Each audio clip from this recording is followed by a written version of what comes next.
Bien que l'évocation du titre de ce petit texte semble venir du contexte biblique, nous n'aurons ici aucune considération particulière pour la Bible. C'est du pouvoir intrinsèque de la vérité que nous allons discuter ici. Qu'est-ce que la vérité ? Au sens absolu, la notion de vérité est strictement vide. Parce qu'il est impossible qu'un entendement fini, aussi vaste soit-il, puisse saisir un absolu. La vérité est toujours la vérité à propos de quelque chose. Nous dirons à propos d'un système, au sens général de système, depuis un atome jusqu'à une galaxie. Descendant loin dans l'infiniment petit et montant loin dans l'infiniment grand. À propos d'un système absolu, il est impossible de savoir quoi que ce soit, parce qu'un système absolu est incommensurable en chacun de ses points. C'est-à-dire que son caractère essentiel qui fait de lui un absolu, est contenu dans chacun de ses points, il n'est pas simplement la résultante de la combinaison de ses parties.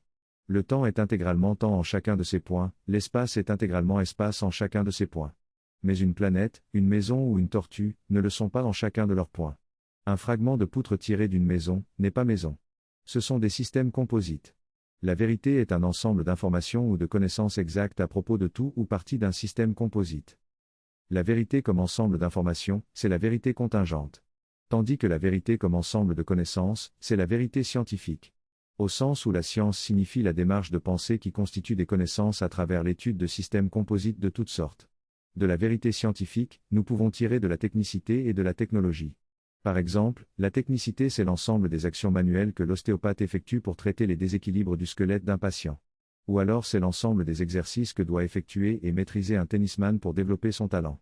Quant à la technologie, vous avez naturellement une idée claire de ce qu'elle est. Puisque c'est ce qui détermine les fonctions du support sur lequel vous lisez ce texte. En parlant de vérité scientifique, nous parlons de connaissances scientifiques exactes.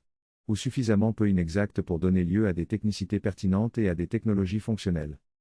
Dire que l'homme périt faute de connaissances, c'est souligner la relation étroite qui existe entre le degré de puissance, au sens général de la puissance, et le degré de connaissance scientifique. Une communauté entière pourrait mourir d'avoir contracté un virus particulièrement virulent, si en son sein personne n'a de connaissances suffisamment avancées sur ce virus pour en produire un remède. Ou si personne de suffisamment connaissant ne vient à son secours depuis l'extérieur. Une personne complètement ignorante de la faune et de la flore, mourrait de faim ou d'empoisonnement et elle se retrouvait seule sur une île isolée. La puissance, c'est aussi bien la capacité de se soustraire à l'indésirable ou d'éliminer l'indésirable, que la capacité d'atteindre ou de réaliser. Et de conserver le désirable. En étudiant plus en profondeur la question de la puissance, on en arrive à comprendre que la forme la plus désirable de puissance, c'est la puissance de la volonté.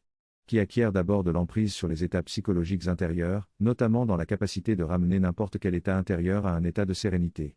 Puis qui acquiert de l'emprise sur le domaine des ondes énergétiques, notamment dans la capacité de les capter finement et de les émettre puissamment. Avant de développer ultimement la capacité de maîtriser les forces énergétiques, et donc de maîtriser la matière dite inerte. Et que faut-il pour développer la puissance de la volonté ? Il faut disposer des technicités spécifiques issues de la connaissance scientifique de l'esprit.